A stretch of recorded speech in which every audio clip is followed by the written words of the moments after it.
In today's episode, John asks, any thoughts on how to quantify online social media interactions at a conference versus those that happen in hallways and bars? I'm not sure that you could. Online social media interactions are pretty straightforward, particularly those that are in public.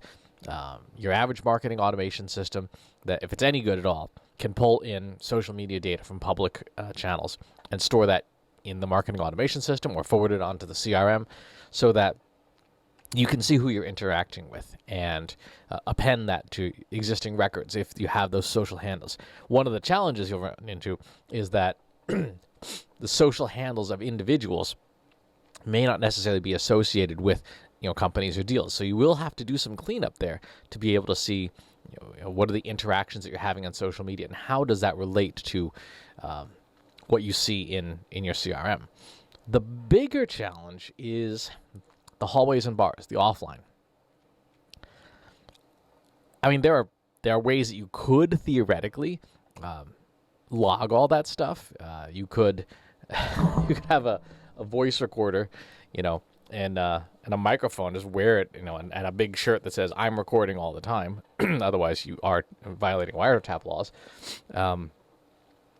So you could, in theory, have this on all the time and just record every single conversation you have, and then you have to take this and send it to a transcription service to transcribe it and annotate it.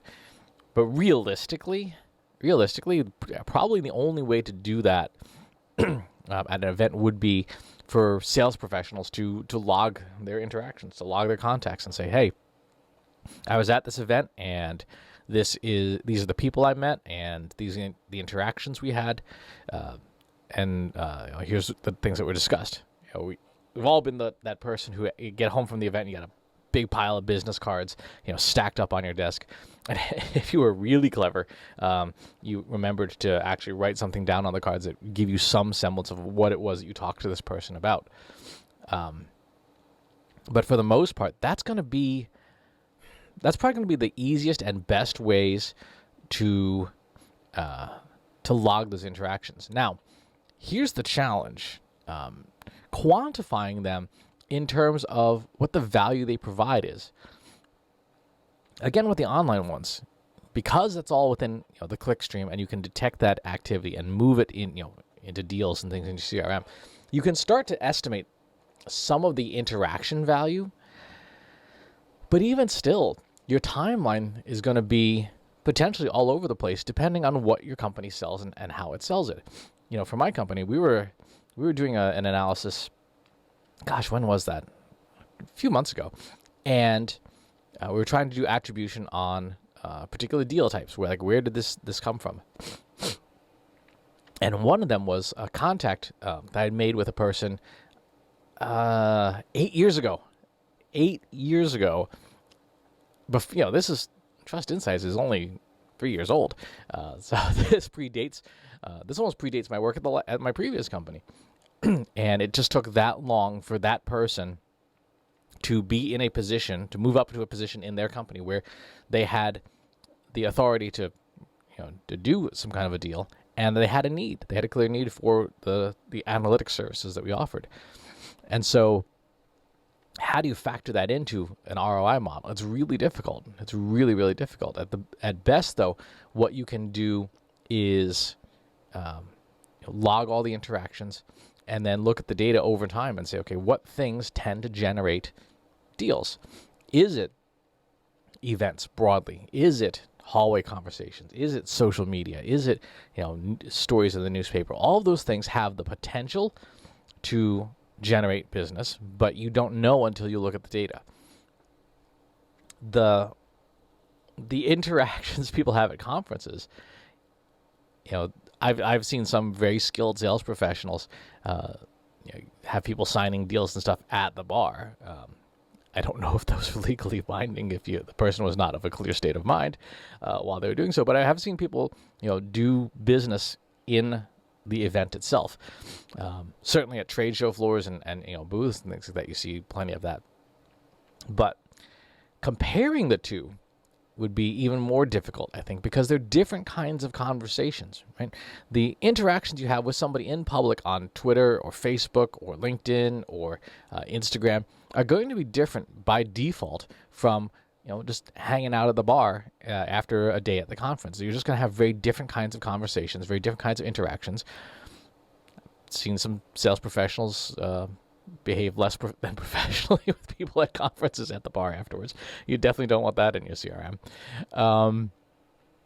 And because of that, it's not a true apples to apples comparison from the data type alone. Online social media conversation of a person sitting in their basement or in their home office or wherever, typing into a keyboard versus, hanging out at the bar, over beers. Very different kinds of interactions. So it would be somewhat foolish to try and create some kind of comparative method for evaluation. Like, was the value of this versus that? There broadly that you could probably classify the interaction types to see how they play a part, how they play a role. But that would require fairly sophisticated modeling. That again, I don't think a lot of systems would be. I know no sales systems at all are configured to do that. You have to do that manually. Self-reporting really is the only reasonable way to gather and analyze the hallway conversation data. That really is it. And even then, with the online stuff, if your CRM or your marketing automation software doesn't connect to social inboxes, even that's going to be something of a mystery, right? If somebody sends you a private message on Twitter or in Facebook Messenger or whatever, you may not necessarily get that information. Some organizations face an even greater challenge where you may have sales professionals doing stuff on their personal accounts that they probably don't want to connect to the system, the corporate systems, but yet the business is being done. So again, self-reporting is going to be the way to go there. The challenge for businesses is going to be motivating sales professionals to do that self-reporting accurately and timely. This is something that I've never seen a single organization ever in my career that did not have a problem getting people to self-report. I have that problem myself, and I'm a co-owner of the company. You'd think if there's anybody who had a motivation to do that, it would be the owners of the company. But I still forget to put stuff in the system as well. And the only real leverage you have as an analytics person is to say, like, we're trying to prove the ROI of these things, and we need this information. If we don't have this information, then we can't justify spending money on sending you to Vegas or wherever for these events. So we need you to document stuff. That's typically the only leverage you have from an analytics perspective, is to say, like, you can't do the things that you enjoy that are fun if you don't prove that they have some value. So that can help with the data problem. But in the end of the day, it comes down to what data you have, and can you prove any kind of interactions that led to the closing of a deal. Sometimes you will. Sometimes there's a very logical linear chain of events. Other times there won't be. And those are the times when you have to either get creative or accept that a certain percentage of your marketing and your sales activity is going to be vague. It's going to be not as clear as you want it to be. You could absolutely track, for example, when salespeople are at conferences. Physically they were out of the office at these things back in the days when we went to conferences. That would be at least a time-based way to track some of those things, to see that those activities were in the mix.